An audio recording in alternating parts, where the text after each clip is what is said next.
સામેલાના પરિવારને અપનાવવાની જો તારામાં હેસિયત ના હોય તો સેક્સ માટે જો તું પરણમાં માંગતી હોય ને પૈસા જોઈને પરણમાં માંગતી હોય અને 6-12 મહિના રહીને છૂટા લઈને મિલકત લેવી જો એની તારે લેવી હોય તો આ વ્યાપાર કરવાનું તું છોડી દે. એઆઈના જમાનામાં જો કાસ્ટની આપણે વાત કરતા હોય તો મને આનો જવાબ એટલો જ દઈશ કે નો કમેન્ટ. તમે ત્યાં જઈને એના ઘરે થોડા દિવસ માટે રહો, હું એવું કહું છું છોકરીઓ માટે. આવનારી વહુ નથી, આપણી દીકરી છે, તો પછી એમાં ક્યાં આપણે તકલીફ થવાની છે? ઇન્ટરકાસ્ટ મેરેજ કરવા એ ખોટું નથી, પણ એની અંદર મા બાપે છોકરાના ફેમિલી સાથે ઇન્વોલ્વ થવાનું, વાતચીત કરવાની, બંનેની રજામંદી હોય ત્યારે જ લગ્ન કરવાના, નહીં તો છૂટાછેડા થવામાં વાર નહીં લાગે. હું પરણીતી 1983માં અને હું છૂટી થઈ 2001માં, અને છેલ્લા 26 વર્ષથી હું એકદમ 100% ટોટલી ઇન્ડિપેન્ડન્ટ લાઈફ જીવી રહી. તો આજે સમાજ જે પ્રશ્નો ઊભા કરી રહ્યો છે તો એને તમે શું કહેવા માંગો છો? કયો સમાજ? સૌથી પહેલા કયો સમાજ? સમાજ આપણાથી છે, આપણે સમાજથી નથી, સમાજ આપણાથી છે. આપણે જેવા સમાજના નિર્માણ કરીશું એવું સમાજ બનશે. એટલે હિન્દુ તો હોવો જ જોઈએ, જાતિ બધી જોવી જોઈએ, આપણાથી નીચી જાતિનું ના હોવું જોઈએ. એના આખા બદલી કમાડી છે એ લગ્ન પર લગાવે છે તો એ પૈસા બગાડવા ન જોઈએ. એ કદાચ મા બાપને કયા વગર ભાગી જતા હોય છે ને મેરેજ કરતા હોય એ મા બાપનો વિરોધ હોય ત્યારે એવું કરે ને. જો મા બાપ સાથ આપે તો પછીથી એમની સાથ લઈને ના લગ્ન કરે. મારા હિસાબે જે ભાગી જાય છે એ ભાગે ભગા કહેવાય.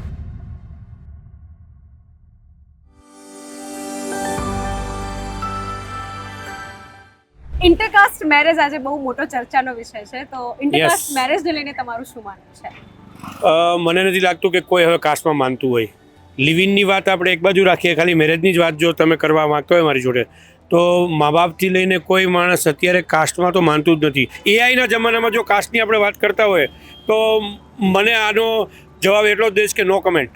ઇન્ટરકાસ્ટ મેરેજ કરવા એ ખોટું નથી, પણ એની અંદર મા બાપે ઇન્વોલ્વ થવાનું, મા બાપે છોકરાના ફેમિલી સાથે ઇન્વોલ્વ થવાનું, વાતચીત કરવાની, પોતાના રિવાજો કહેવાના કે મારી હેસિયત આટલી છે અને હું આટલું જ કરીશ એમ. જો આ રીતની મંજૂરી હોય બંને સાઈડે તો કોઈ જરૂરી નથી, એવો કોઈ વિરોધ કરવાની જરૂર નથી કે જ્ઞાતિમાં જ પરણાવવું. આ મારો વ્યૂ છે છતાં અને મેં આવી રીતના કર્યું છે 93માં મારી દીકરી સાથે, અને અત્યારે એ યુએસમાં છે. અને હું આજે ચોથી પેઢીને જોઈને હું આવી રીતે અમેરિકાથી આવી છું, એટલે હું એવું માનતી નથી, પણ હું એટલું જરૂર કહેવા માગું છું કે મા બાપે છોકરીના સાસરીમાં ઇન્વોલ્વ થઈ બંનેની રજામંદી હોય ત્યારે જ લગ્ન કરવાના, નહીં તો છૂટાછેડા થવામાં વાર નહીં લાગે. છોકરો ગમે એટલું કમાય પણ છોકરીમાં થોડી સમજદારી તો હોવી જોઈએ ને, અને છોકરામાં પણ હોવી જોઈએ. એને જે પાત્ર સાથે લગ્ન કર્યું એ બે એડજસ્ટમેન્ટ તો કરવું જ પડે. એ સિવાય તમે જ્ઞાતિમાં કરો કે કાસ્ટમાં કરો કે ઇન્ટરકાસ્ટ કરો, કોઈ એમાં ફેર નથી પડતો. ઇન્ટરનેશનલ એ થાય છે, ઇન્ટરકાસ્ટ થાય છે, જે સ્ટેટ છે એ બધા એમાં પણ થાય છે. વર્ષોથી બધું થતું આવ્યું છે. ઇન્ટરકાસ્ટ મેરેજ એ બહુ જ મોટો પ્રશ્ન થઈ ગયો છે, તો એને લઈને તમારા શું વિચાર છે? મારા હિસાબે ઇન્ટરકાસ્ટ મેરેજમાં બંનેની મ્યુચ્યુઅલ અન્ડરસ્ટેન્ડિંગથી જો કરે તો કોઈ વાંધો નથી.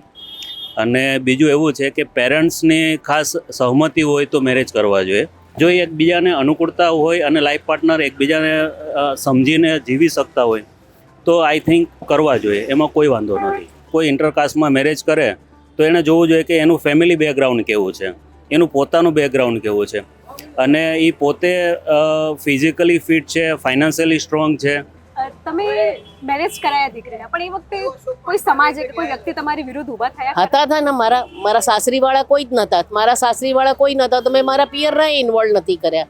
હું, મારો છોકરો, મારી છોકરી ને મારા હસબન્ડને હું બોલ્ડ તો થવું પડે ને. છોકરી પરણાવવાની છે અને એને બોલ્ડ બનાવવાની છે ને. 5 વર્ષ એને તમારી જરૂર છે, માની, તમારા પરિવારની સરસુવાવડ કરવાની છે, એની ધકેલવાની નથી છોકરીને.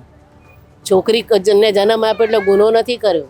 અને જ્યારે તમે કહ્યું કે આજે તમારી દીકરી યુએસમાં સેટલ છે, તો હવે એ સમાજ કેવી રીતે જોવે છે? એ ભલે ને સમાજ જે રીતે જુએ એથી મારે કોઈ ફરક પડતો નથી. બકા કોઈને દગો ના કરશો, કોઈની દીકરીને દુઃખી ના કરશો, કોઈની દીકરીને બાપના ખોટા પૈસા ના પાડશો. એના આખા બદલી કમાડી છે એ લગ્ન પર લગાવે છે તો એ પૈસા બગાડવા ન જોઈએ. એટલે તમારે મનમાં કોઈ બીજું હોય બાપને બાપ સમજી લે એ કહી દેવાનું, વાત પતી ગઈ. ભાઈ જો હું બહુ જ ફર્મલી એવું કહું છું કે ઇન્ટરકાસ્ટ મેરેજ ના કરવા જોઈએ. અને એવું બી નથી ભાગેડુ વૃત્તિ છે કે ભાઈ લવ ઇન્ટરકાસ્ટ મેરેજ નહીં કરો અને ગોઠવાયેલા લગ્ન અરેન્જ મેરેજ કરશો તો પણ તમે પોતે જ જવાબદાર છો, તમે મા બાપને બ્લેમ ના કરી શકો. એટલે ઇન્ટરકાસ્ટ મેરેજ કરવા જોઈએ કે ના કરવા જોઈએ એ બી એક બહુ જ ઇન્ડિવિજ્યુઅલ ક્વેશ્ચન છે કે તમારા બિંગની અંદર તમારી શું મેન્ટાલિટી છે. કે આંતરજ્ઞાતીય લગ્નને લઈને બહુ બધા લોકો સવાલ કરે છે, તો એને લઈને તમારું શું માનવું છે? ના થવા જોઈએ, કેમ કે છોકરીને વધારે ફરક પડે, સામે જાય ને ત્યારે રીતિ રિવાજ ને બધું ફરક પડી જાય. કાસ્ટ કરતા તમે એકબીજાને અંડરસ્ટેન્ડ કરો, સમજો, એ જ બરાબર. अभी इसमें क्या है मैडम कि इंटरकास्ट मैरिज बने इतना कम होना अच्छा है. समाज के अंदर रहता तो क्या एक प्रशासन रहता है, नियम रहता है. તો ઇન્ટરકાસ્ટ મેરેજ પણ બહુ જે છે તે આજે ચર્ચાનો વિષય બની ગયો છે, તો એ માટે તમે શું કહેશો? કારણ કે તમે તો એક અનુભવી વ્યક્તિ છો, તો એ માટે આજની પેઢીને તમે શું સલાહ આપશો કે મેં શું પાત્રતા એ લોકોએ જોવી જોઈએ? એક તો જાતિ એટલે હિન્દુ તો હોવો જ જોઈએ, જાતિ બધી જોવી જોઈએ, આપણાથી નીચી જાતિનું ના હોવો જોઈએ. આપણે હાઇપોથેટિકલી કેસ લઈએ કે તમે એક માં છો ને સપોઝ તમારો દીકરો મેરેજ કરીને ઘરે આવે, ઇન્ટરકાસ્ટ મેરેજ કરીને આવે, ઇન્ટરકાસ્ટ મેરેજ કરે તો હવે એ તો એની પોતાની લાઈફ છે, એને જોવાનું, બરાબર? કે લાઈફ એ લોકોને જીવવાનું છે, મારે બેટર છે કે બંને સુખી રહે બસ. પણ ઇન્ટરકાસ્ટમાં પ્રોબ્લેમ વધારે થાય. I am Maharashtrian. Yes, I am Maharashtrian, married to South Indian since 32 years. તો જે કરી રહ્યા છે હા. અને જેમની પર સવાલ પણ થઈ રહ્યા છે હા. તે લોકો માટે શું કહેશો? અને જે રિલેશનશિપમાં છે અને વિચારે છે મેરેજનું, એ લોકોએ શું શું ચેક કરી લેવું જોઈએ? ચેક કરવા જેવું આમાં કશું હોતું નથી. તમે કેટલું કોમ્પ્રોમાઇઝ કરીને રહો છો, એડજસ્ટમેન્ટ દરેક રિલેશનમાં હોય છે. તમે જ્યાં સુધી રિલેશનને સમજીને ના રહો ને ત્યાં સુધી કોઈ પણ રિલેશનમાં ના રહી શકો. એટલે તમારે જોવાનું એ જ છે કે તમે ક્યાં સુધી કેટલું એડજસ્ટ કરી શકો છો કોઈ પણ રિલેશનમાં. હું તો એમ જ માનીશ. બેની વચ્ચે દિલ મળેલા હોય, મન મળેલા હોય, બસ આપણે એ જ જોઈએ છીએ. અને આવનારી વહુ નથી, આપણી દીકરી છે, તો પછી એમાં ક્યાં આપણે તકલીફ થવાની છે? તો આજે સમાજ જે પ્રશ્નો ઊભા કરી રહ્યો છે, તો એને તમે શું કહેવા માંગશો? કયો સમાજ? છે. સૌથી પહેલા કયો સમાજ? સમાજ આપણાથી છે. આપણે સમાજથી નથી, સમાજ આપણાથી છે. આપણે જેવા સમાજના નિર્માણ કરીશું એવું સમાજ બનશે. તો આપણી વિચારધારા સારી હોવી જોઈએ. મોડર્નિઝમ ફક્ત તમારા પહેરવેશમાં નહીં, અહીંયા મગજમાં પણ હોવું જોઈએ. આપણે એ દીકરી કેરિયરમાં આગળ વધવા માંગે છે તો વધે, બરાબર છે. આપણે એને ગમશે ત્યાં સુધી આપણી સાથે સરસ મજાનું માની જેમ રહેવાની છે, તો આપણને ક્યાં વાંધો છે? અત્યારે જે બી મા બાપ જે વાંધો ઉઠાવતા હશે એ શિક્ષિત નહીં હોય તો જ. જો ભણેલા હશો તો તમને કોઈ જગ્યાએ નાત જાત કે ક્યાંય દેખાતી જ નથી. પણ આજની જે જનરેશન જે ઓલરેડી રિલેશનશિપમાં છે ને કદાચ ઇન્ટરકાસ્ટ રિલેશનશિપમાં છે, તો એ લોકોને તમે શું એડવાઇસ આપવા માંગો? હું એટલી જ એડવાઇસ આપું કે પેરેન્ટ સાથે ઇન્વોલ્વ થાઓ, એકલા છોકરા સાથે નહીં. તમારે આ પરિવાર છોડીને બીજા પરિવારને અપનાવવાનો છે. છોકરો કેટલું કમાય છે, ગાડી મોટર છે, બંગલો છે, સ્વતંત્ર છે, મા બાપ સાથે હું નહીં રહું, એ તે જો આવા બધા આર્ગ્યુમેન્ટ્સ હોય તેના કરતાં બેન તું ઘેર રહે વધારે સારું. સામેલાના પરિવારને અપનાવવાની જો તારામાં હેસિયત ના હોય તો માટે જો તું પરણવા માંગતી હોય ને પૈસા જોઈને પરણવા માંગતી હોય અને 6-12 મહિને રહીને છૂટા લઈને મિલકત લેવી જો એની તારે લેવી હોય તો આ વ્યાપાર કરવાનું તું છોડી દે. लेकिन जो करने के लिए उत्सुक है उन कपल को आप क्या एडवाइस देना चाहोगे?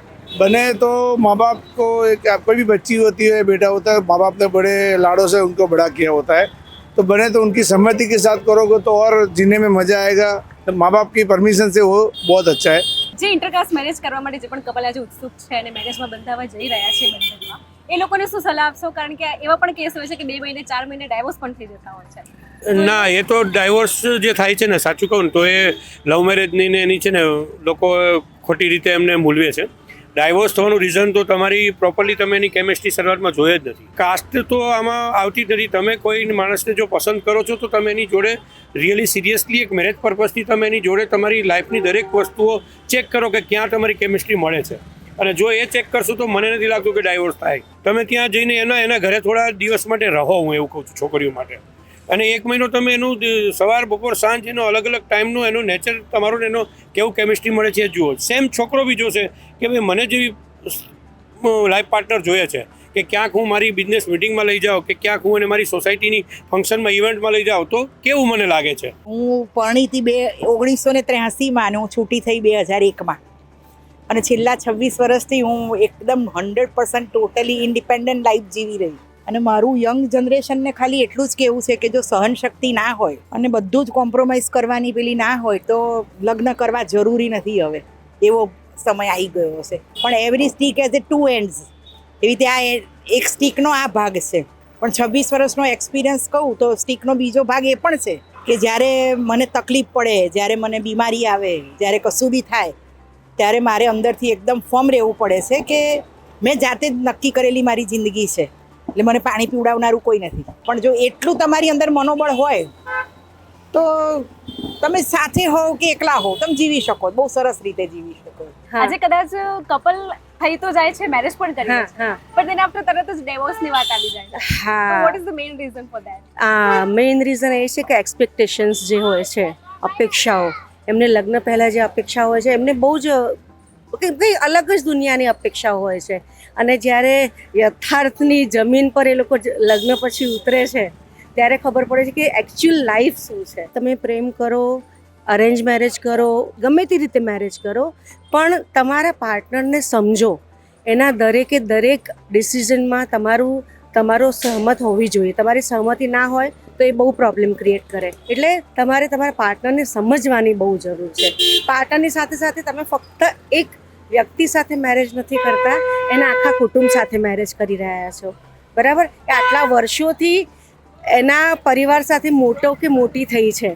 બેલેન્સ કરવું પડે કે ફાઇનાન્શિયલ બી જોવું પડે. પણ એ બધે ડ્રોબેક એ છે કે એ લોકો કાં તો લવ જોવે છે તો ફાઇનાન્સ નથી જોતા. એ પ્રેમ બહુ છે, પ્રેમ બહુ છે, અમે તો ચલાવી લઈશું બધું. ના, 2 વર્ષ પછી મારામારી જ હોય, કારણ કે પૈસાનું એટલું જ મહત્વ છે. અને બંને પક્ષના પેરેન્ટ્સ તરફથી કોઈની બી ના હોય ને તો ખરેખર કહું છું ના લગ્ન કરવા જોઈએ. એ સુનર ઓર લેટર એનો જે છે ને ટ્રેજિક એન્ડ જ આવે છે. કારણ કે પછી બ્લેમ ગેમ શરૂ થાય, પ્રેમ ઉડી ગયો હોય, પૈસાની તકલીફ હોય. છતાં પણ છોકરો કે છોકરી આજે ભાગી જતા હોય છે, તો એ માટે તમે શું કહેશો? અને સમાજ હું બિલકુલ વિરોધી છું ભાગી જવાના માટે થઈને. કારણ કે છોકરીને પોતાનું પરિવાર છોડીને બીજાના પરિવારને અપનાવવાનો છે, એટલે એની સાથે જો તમે એને ભગાડીને મોકલી દો તો એની ત્યાં એના સાસરેમાં કોઈ વેલ્યુ નહીં રહે.